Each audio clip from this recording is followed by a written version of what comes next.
Hi, welcome to the Leadership Standard. I'm Jamie Mason Cohen, and I am thrilled to present our guest today. Deanna Zumwalt is the executive chair of the Calgary Wild FC, of the new and the first Canadians Professional Women's Soccer League, the NSL. She's also a highly successful business executive and passionate supporter of community investment in Calgary. Lara Murphy is the first CEO of the Calgary Wild FC. She played university soccer at Mount Allison in New Brunswick, is the co-owner of a Calgary construction company that's groundbreaking, and was a former tech member. Welcome to the show. Deanna Zumwalt, Lara Murphy, welcome to the Leadership Standard. Thank you so much, Jamie. I would love to start where you both grew up. Let's start with you, Lara. Sure. Where did you grow up, and what was it about that place that helped make you who you are today? That's a great question, and it's a huge part of my story, so thank you. I grew up in St. John, New Brunswick, and primarily spent the most of my years there. I played multiple sports and thrived, and eventually at about 15, I chose soccer as my sport. And from that point on, full steam ahead, and just played on several different teams, represented the province and different elite teams in New Brunswick and abroad, and eventually was recruited to play in Europe at just shy of 17, and then that fast-tracked my life, my university career, and without a doubt is why we're able to have this conversation today. Wonderful. And Deanna, what about you? Where did you grow up, and how did that impact who you become today? Grew up all over Western Canada. As a kid, moved probably every 2 years. So born in Peace Country in Dawson Creek, lived in Grand Prairie, Edmonton, Calgary, Victoria, Vancouver, Calgary twice, Victoria twice. So bounced around. Like Lara, I grew up playing a lot of sports. 3 girls in our family with a dad who loved sports. So played ball and tennis and field hockey and basketball, a number of sports. So I would say certainly the moving about as a child built resilience in me as an adult, and certainly is a key reason why I'm here today. And I would say, athletics, as we've come to learn through many studies, helps, young people with leadership and so forth. And certainly without athletics and without that moving about as a child, I'm convinced I would not be here today doing what we're doing and launching a team.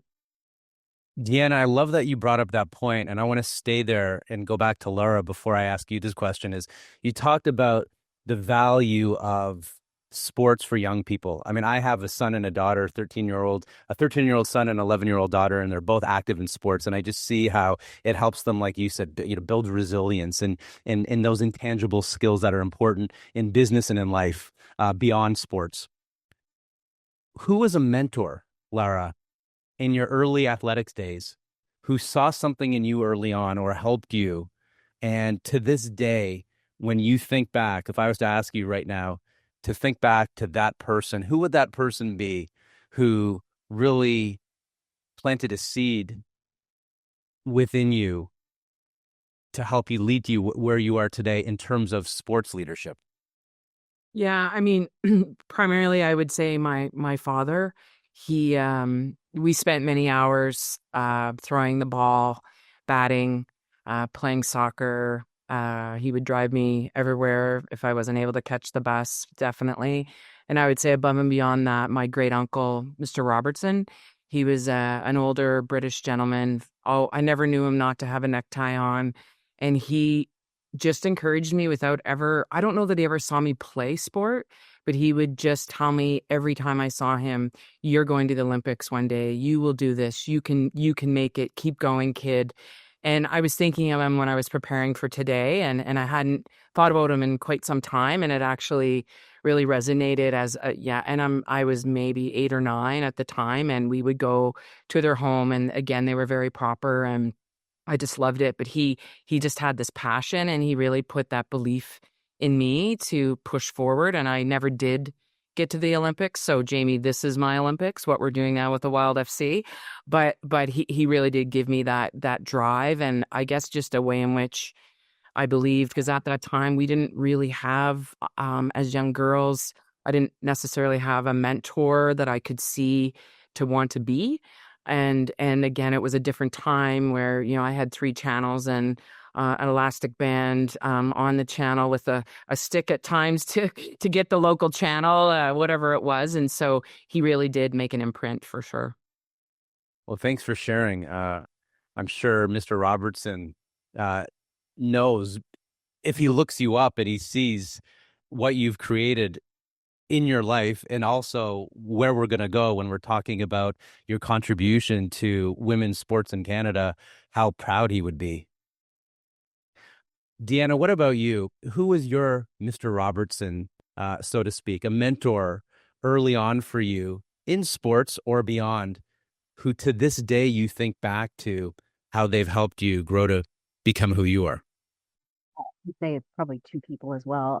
Like Lara, certainly my father, who loved sport. And for us growing up, our sport was ball, and everybody was involved in it. He was a ball player. He coached, and I think the biggest thing I took from him was a belief that young girls could play the sport the same as young boys.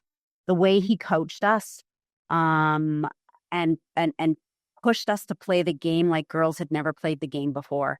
And the result was certainly taking a team that, would place 8th in tournaments, that then placed first, because he believed that girls could play the game just like boys could. They could steal bases. They could play aggressively. And I think that belief that we could do that was huge. And so I think for me, having belief in people, knowing that they can do so much more than maybe society or the world feels they're capable of, just matters so much. So that was a huge lesson. And it wasn't a hobby for him. He took it really seriously. And I think that was, certainly an important lesson, and certainly informs how I approach working with folks. And then the other one would be a phys ed teacher in junior high, Miss Ann Bober, who happened to be English as well, and saw a young girl who had ability to play many sports, and encouraged me to do so many things and take on sports that I had never played before. So certainly instilled in me a belief. So I would say the combination of those 2 individuals today is having belief in people and seeing what they're capable of, what maybe even they don't see that they're capable of, it can really shift and move things. And I think it really informs, what we're doing with the team today, because we know that young women can deliver an incredible pro experience for their fans, right? And so believing in them and making this happen is certainly informed by both those individuals. Thank you for that, Deanna. Let's go along that line. What inspired Lara? We'll go back to you and then come to Deanna. What inspired you to take on a leadership role in the Calgary Wild FC? And has your experience in business shaped your approach to running and leading a professional team? Yeah, wow. Yeah, it's a great question, and one that, how much time did you say we had, Jamie? Sorry, I'm just kidding. As much time as you need. Just kidding. No, so I was originally initially introduced to Deanna through a mutual connection that I'd done some board work here in Calgary in the city with Lisa Oldridge, who's actually our CFOO. And from the moment I walked into Deanna's office, we, interestingly enough, really just connected on a personal level, and were able to share our story to a certain degree, and we really got into the story of youth, and particularly Deanna's children, and we have a connection. I'm adopted, and Deanna has 3 adopted children as well. And so within about 5 minutes, we were chatting about her experience as a parent and my experience as a child. And I'll never forget the images of her kids on the wall as we chatted. And so soccer was definitely that conduit that brought us together.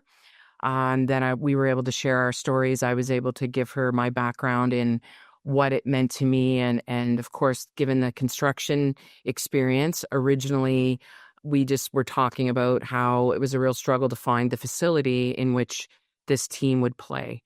And so that's how I was brought in. And so definitely the construction aspect and the soccer connection came together, which was a bit interesting for me as well, because when I was 16, I started my first business in New Brunswick, Handy Student Maintenance, which was a small construction company, but playing soccer all the while. So it was really like 2 worlds meeting. And to the second portion of your question around a construction experience, definitely business in general, and being a business owner, business person in Calgary, a very entrepreneurial city, and one in which when I moved here in 2006, essentially I started over in my career, and the city really wrapped its arms around me. But, I really had to get out there and meet people and join associations and clubs. But the lesson and the tenacity that it taught me was one in which I really can use day to day in this scrappy startup, as we like to call it. And I think Deanna touched on it earlier. If you can find people where they're at, and you allow people to feel that they see more, you can see more, and they can see more in what they can do, and day over day, one foot in front of the other, as we accomplish something that's in a very tight timeline and a lot of moving parts to stand up the team and the league as well. There's a tenacity that I believe you gain whether you're on the court or the pitch. And for me, that definitely resonated. And it's the common thread I can pull through all of my experiences, and one that I just love. It's so much fun. I mean, this is my dream job.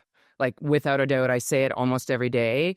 And as many moving parts as there are, it's just a combination of so many things that really, and honestly, number one is you just have to keep your curiosity and keep that moving forward. And as a young child, my mom and dad always shared with me that I had that from day one. And it's something that I hope the team can continue to have, the league, the city, and exploring what this is. And we just carry that forward. That's amazing. And my background in media, Lorne Michaels, my boss, used to say at Saturday Night Live, the show's not ready because it's finished. The show's ready because it's 11:30 on Saturday night. And it sounds like the launch, which is coming up for your league, right, for the NSL and your team, it's like you got to be ready to go. You've got to find a way, like in business, when it's 11:30, you got to be ready. That's right. I love that analogy. Deanna, what about you? What inspired you to take on a leadership role in the Calgary Wild FC? And how has your experience in business, your broad experience, shaped your approach to running a professional sports team? I would say, so what drew me in or inspired me to get involved, I would say it was not initially inspiration. It was drawn in through my children, and my youngest, who's a soccer player, just to kind of help out the way, parents help out. And as I got involved with the club, and I realized what they were trying to achieve, and they were talking about completing the pathway to pro for young women to soccer. And in fact, I think the word was, we're just going to complete the pathway to pro for young women in soccer. And I said, like, this is way bigger than just completing the pathway for pro. Like, young women don't grow up thinking they could play professional sport. And I said, this is huge. And I said, the time is now to make this happen. And I just felt like at this point in my career, combining, my various roles in life as a mother, a CEO, and a former athlete, it was just all came together. And it was just my moment to bring all of those skills together to help make this happen. And I truly felt that if I didn't lean in and then find amazing people like Lara and others that share the passion for making this happen, then another few years would go by and we still wouldn't have a professional women's soccer team. So it was just really an opportunity to lean in and make it happen. If you're not willing to pick it up, then maybe somebody else isn't. So lean in and make it happen. Don't wait for somebody else to do it. And yeah, it truly is inspirational. As we've added the young ladies to the team, or you watch the impact on girls that now aspire and know they can do it, or you're chatting with women who wish they could have done it. You just know that this is big, like this is huge, because young girls just do not grow up thinking that this is a possibility. They think, we'll go on to college and then I'll go do my for real job. Well, playing football for them now is a for real job. And I love that. In terms of, business skills, probably a little bit of business skills and probably a little bit of leadership skills. So I would say certainly, it's a business. This isn't a nonprofit sports club. This is a business. And so certainly, the brass tacks of being able to figure out how to finance a team, all those sorts of things certainly add value. But I would say the biggest thing that adds value is just leadership skills and believing in people, seeing what they're capable of, pushing them to do it. When they don't want to do it or they don't think they can do it, when they do want to do something, just being there to support them. I would say that's probably the biggest thing, because launching a startup, and both a startup league and a startup team, it's hard. And there are days that are amazing and there are days where it's just a slog. And so I think it's really those leadership skills more than the business skills, I think, that really I pull on every day. And it's just, making sure that people feel inspired every day. And when they're feeling a little down, you're there to kind of pick them up and move along. And I think we've all done that for one another along the way. Yeah, and inspiration, I use the word inspiration. That's a pretty good word. What I'm hearing between the lines with both of you, and also reading about both of you in context to, like you called, the scrappy startup, it's a little bit more than that. Really, the legacy you're building is the word purpose. And to me, when I hear this, also being the father of a young daughter and seeing the example, the model that you're creating, not just in Calgary, but across the country in this particular way, to me, this is a league on purpose, and it's building a legacy. And I want to ask you about that. Even though you're just starting, I'm sure a mentor of mine said sometimes start with the end in mind, even though we might not always know what that is. What does you're launching this league? You're launching this team within this league, the Northern Super League. What do you hope the long-term impact will be for young girls who dream of playing professionally in this country? Lara, what about you? Well,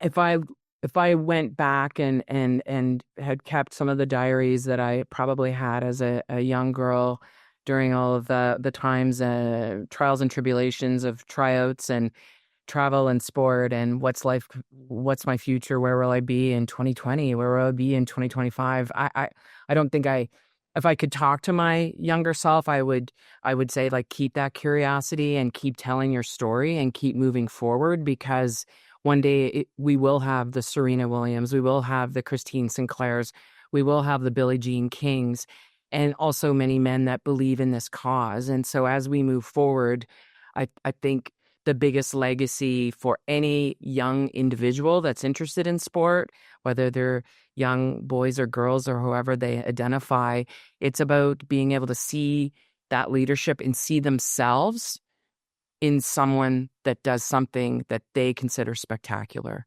Maybe that's selling tickets for the game, maybe that's selling merch, maybe that's being on the pitch, or maybe it's being the number one fan. But when you create the space and you do something new, yes, it's risky. Yes, it's a lot of work. Yes, you have to dig down deep. As Deanna said, some days are incredible. Other days are depleting. It's tough. It can be hard.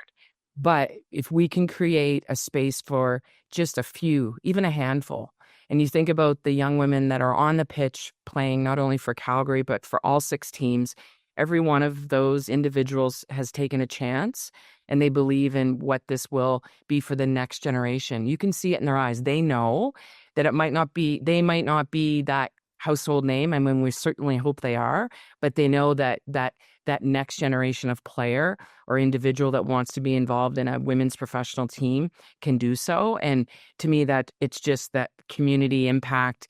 And you said purpose. I agree wholeheartedly. The purpose behind it, and also the sense of belonging. And that's a big, big part of what Deanna and I and the rest of the leadership team, including the coaching staff, the behind the scenes staff, the people making the lunches, the people picking up the players from the airport, every one of the individuals sees that moving forward. And that is what excites me for the future state of what this can be. Deanna, I want you to pick up on that point as part of your answer too. I just want to stay with Lara for one quick second, if that's okay. You talked about inclusivity and belonging, which is an important part of your groundbreaking construction company and the values that are immersed in your company.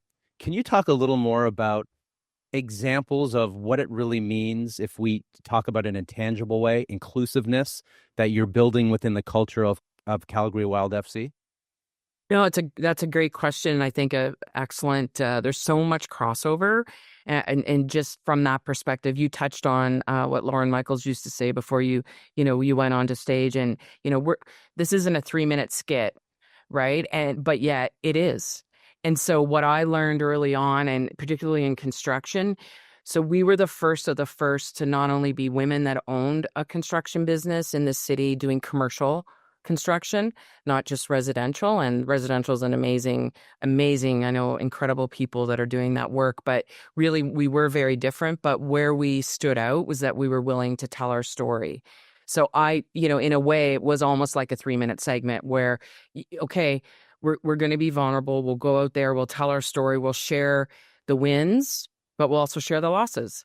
And how can we move forward as a team and organization in an industry that women are underrepresented? And it's, I used to joke about, male, pale, and stale. And I mean, that's an overused phrase, but it's an industry that's quite lagging in a lot of development, whether that be technology or otherwise. And there's been huge strides, but there's a real need for tradespeople and for individuals that can take pride in maybe being an electrician or a project manager, whatever the case is. And I think that resonates through. And over the course of time, I collected, almost what I'd say some misfits where people might have psychology degrees or philosophy, whatever the case is, but somehow they found themselves, like most of us, in an industry or a business or a career that we didn't necessarily anticipate. But the number one thing that I learned was that to not be shy to tell my story.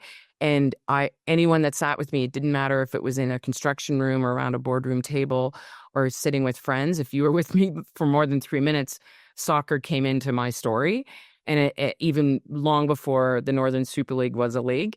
And so when you can share that and show individuals what your journey's like, and Calgary is a great city for that, and that most of us are implants.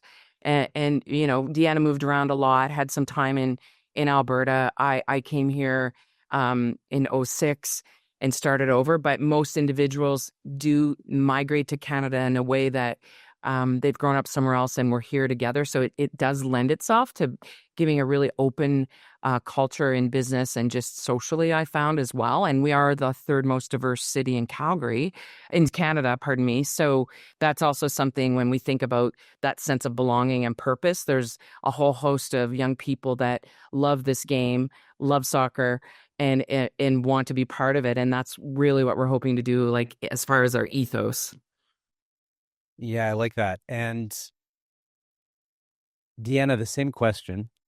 You can build on any of the points or any of the different threads that you heard Lara bring up. Like we talked about a sense of belonging and inclusion within her company, bringing in those values. When it comes to this venture, it's more than a venture, this purpose, what legacy do you want this to have for young girls playing professionally now and in the future? It is a legacy, and I think we call it a movement.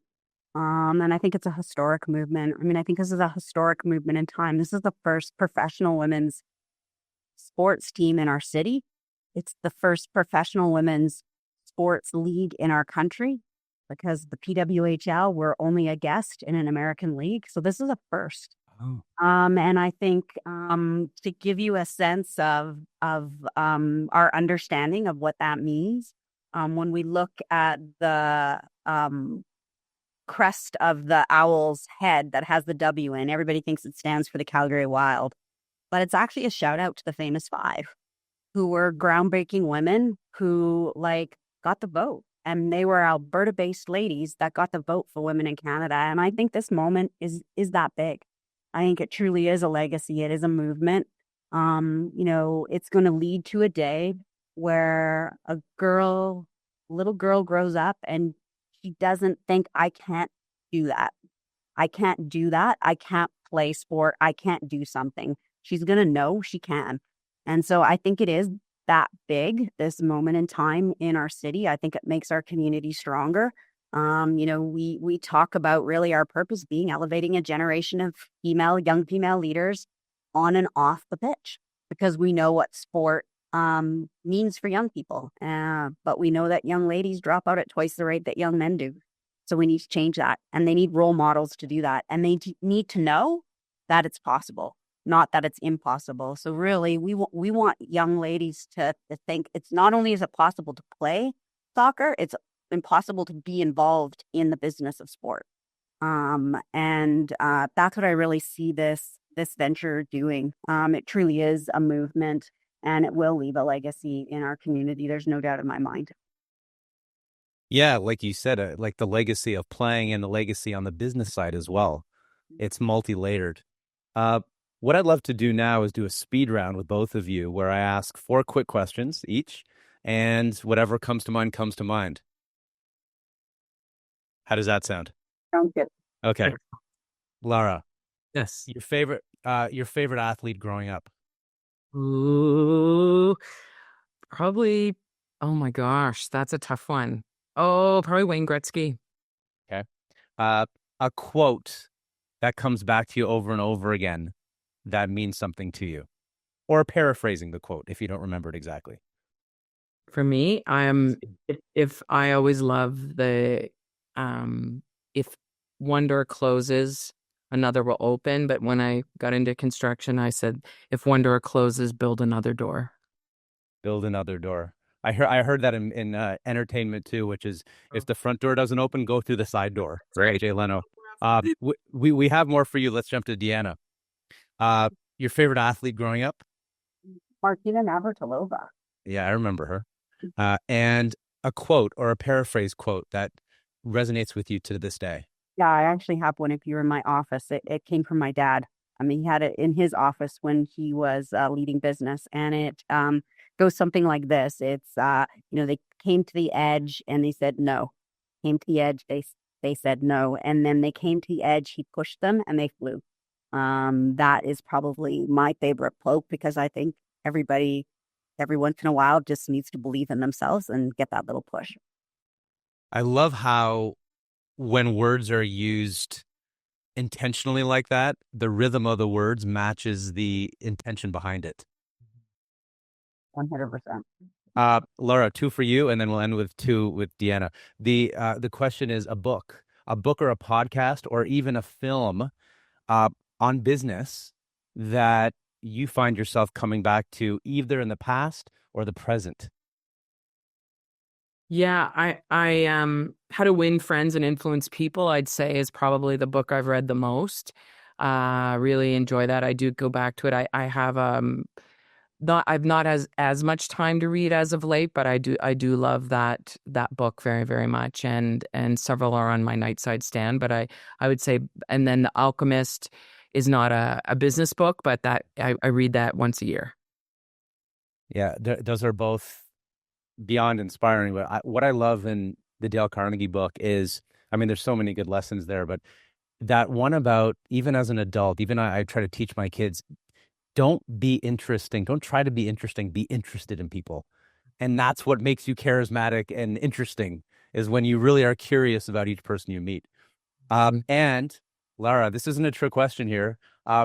What makes Deanna such an effective leader and collaborator? Oh, it's definitely a great question. Deanna, I have the great pleasure to work with her every day. She's uh has unbelievable bandwidth, unbelievable tenacity, curiosity. She can talk faster than anyone I've ever met.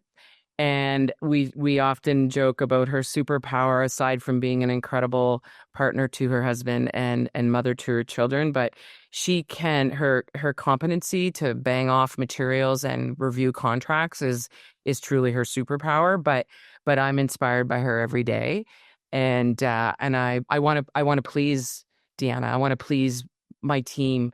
I want I want to do good by everyone, and it's a real joy to be shoulder to shoulder. I'm a little bit taller than Deanna, so it's not quite shoulder to shoulder, but we have, and you know what, we have fun. We're able to we're able to be serious and get the work done, of course, but we're also two individuals that are doing something with a purpose that we can have a good laugh as well, and that's really important to me. And so I gain great inspiration through Deanna. I got goosebumps when you said you want to please her. I find that like it's a very vulnerable and moving statement of I'm not going to interpret that. I just want you to know that. I like that you said that. Uh, thank you. Deanna, a book, a podcast, a movie that inspires you that has some kind of business or leadership theme. Yeah, anything Patrick Lencioni. I love Patrick Lencioni. So Five Dysfunctions of a Team, team player. I like absolutely love Patrick Lencioni. And for those that haven't read him, super easy read. You can bang it off in less than 5 hours because they're fables. But just he doesn't try to prove how smart he is. He just conveys very simple concepts through a fable, and I think they are things that we can all live by as leaders and in life. So yeah, anything Patrick Lencioni for sure. Yeah. Great. And what makes Lara such an effective leader and inspiring collaborator? Besides my good looks. Uh, you know what? Lara truly is probably she is one of the best people I've ever worked with. We are a little bit yin and yang. I can be a little hard driving and a little pushy at times. Tenacious, she used. I definitely am. And Lara just has a wonderful way with people of coaxing them to do what might feel impossible, and pushing them when they don't even realize they're being pushed. So you can tell even just through her answers, incredibly caring and charismatic. I'm gonna say, together we just get stuff done, right? I absolutely. I sometimes wonder in my business life, where has she been all my life? Because I would love building this business with her, and would certainly really build anything with her. It's been fantastic that the Wild has brought us together, because absolutely adore working with her. Likewise. People come into our life for a season, a reason, or a lifetime. And in this case, it's literally a season. Hopefully at least, right? Yeah. So let's talk about that as we move toward the final component of our conversation, which is tell us about the launch of Calgary Wild FC within the league, and what should we know about it moving forward, and how can we support it? Yeah, I can take a first stab. Although you've been able to kind of listen a little bit, thinking about your books and quotes while I had to go first. But no, just kidding. No, we're really excited. So the schedule was announced last week, and we've got 25 games, 13 of which will be played here in Calgary at McMahon Stadium. Our first game and the first game of the league is April 16th in Vancouver. It will be televised on TSN and CBC.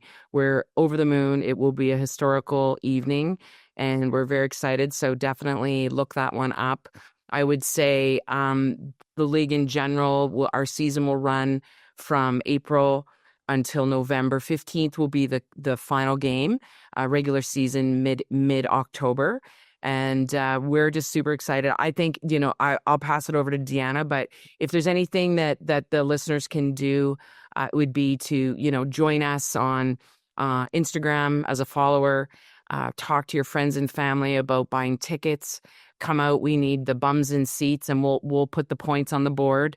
But we need the fans. We love that we have such the community's really embraced what we're doing all across the country. The league's been incredibly collaborative as a whole, but if there's anything, it is to get out and support in person, buy those tickets, and really be a part of this movement, as Deanna said. And Deanna, in improv, we have something called yes and, where we build on what the last person said. So what can you build on what Lara said when it comes to the new season ahead, as we're about to launch the Calgary Wild FC? Florida. Show the rest of the country what Calgary and Alberta is made of. We both are proud Calgarians and know that we punch above our weight. And so we want to show that. And there's an opportunity, as Lara said, these games are going to be broadcast, which is amazing. And let's show the young ladies on the pitch that we support them, and that, we need people to buy tickets. We need people and corporations to partner with us to support the team. And, we need people to obviously follow us on social media and so forth. But that's probably the biggest way they can do it. And 100%, I've watched the ladies play. They are amazing. It will be fantastic show. So really come out and support us, whether it's buying season tickets or a few tickets. Either way, come out, and we know that people will have a fantastic time. That sounds exciting. And the final question is, Lara, 1 year from now, what do you want to be celebrating with the Calgary Wild FC? You know what? I want to celebrate a community, a city, a team, and a league that's proud and that move forward in a way that it was beyond our wildest dreams. I think we really, when I think about it, of course, I was asked this question a couple of weeks ago, and I said it's walking in a parade, holding the cup up as the winners, as you hear the roar. And if you had opportunity to walk in any parade or be a part of it, it's still exciting. I think it's something that resonates as a child, and it comes back as a memory. But I would say, in all honesty, winning would be wonderful, but really just to have the success of the league and the team, and to create that desire for players from all over the world to want to come and experience Canada, experience Calgary, and be part of what it is to make history and to really move forward. But of course, I'd love to win too. So that visual I was seeing as you were painting the picture. So thank you. Deanna, the last word on 1 year from now, what do you want to be celebrating with the Calgary Wild FC? Of course, I would love to be holding a cup above our head as well. But I think the key thing I really want to celebrate is just that moment in history, like to really celebrate that moment in history and recognize how important this is. And I want to be celebrating the gals that are on the field and the gals to come. That and I want it to happen right here in the home that I love. So yeah, I think like Lara, I want to be celebrating the team, the community, and have more bums in seats, and have people realize just how amazing we are. it's true, so true. And we'll be the first. I mean, we'll be able to, hopefully we'll have a team, a PWHL team here in Calgary, a WNBA team, and we can share our experience. We're the first of the first. So really, there's a lot of challenges with that, Jamie, but to think of what this can represent and to put the swagger back in sport in Calgary. Let's give it a chance for the women to do this and to really bring that forward and carry that 88 Olympic legacy into something that starts anew, and that we can move forward in a way that the city embraces this. And it really does, I think, pick us all up to try a different challenge and a totally different lens. It's like, your new prescription of glasses and you can see, or when you get a new car, you see that vehicle all over the city. It's the same thing. It's once you can see it and people really buy into what we're doing because it makes sense economically as well for the city. And we're really excited about that. So that also, and I know I'm jumping on the tail end of your question, but I think that piece of it and that future legacy that can be just a little bit different than what we've experienced in Calgary will be also really fantastic. I love it.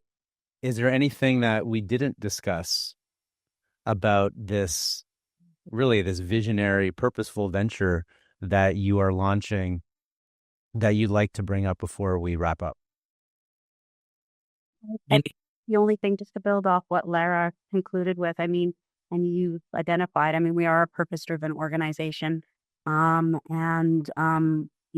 think across Canada, people don't appreciate just how diverse Calgary has become.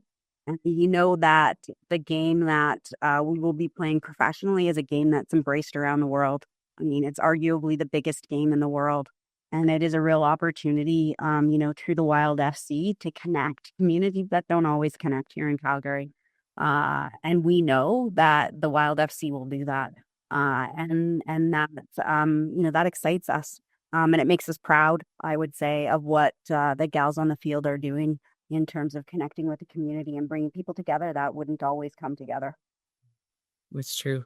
And creating the future leaders for businesses in the city. So as those players finish their careers and move on to what that next step of their life will be, there's a whole host of just wonderful humans that can be a part of businesses that we all are a part of in the city otherwise. And so I think we really need to embrace that as well. As you come out and you watch these individuals on the pitch, one day there'll be someone that's doing a different type of pitch around a boardroom table perhaps. And how can we embrace that as the sponsors come to the table and other individuals, as we see how these leaders grow and build their own brands. And that's a very exciting piece of it as well.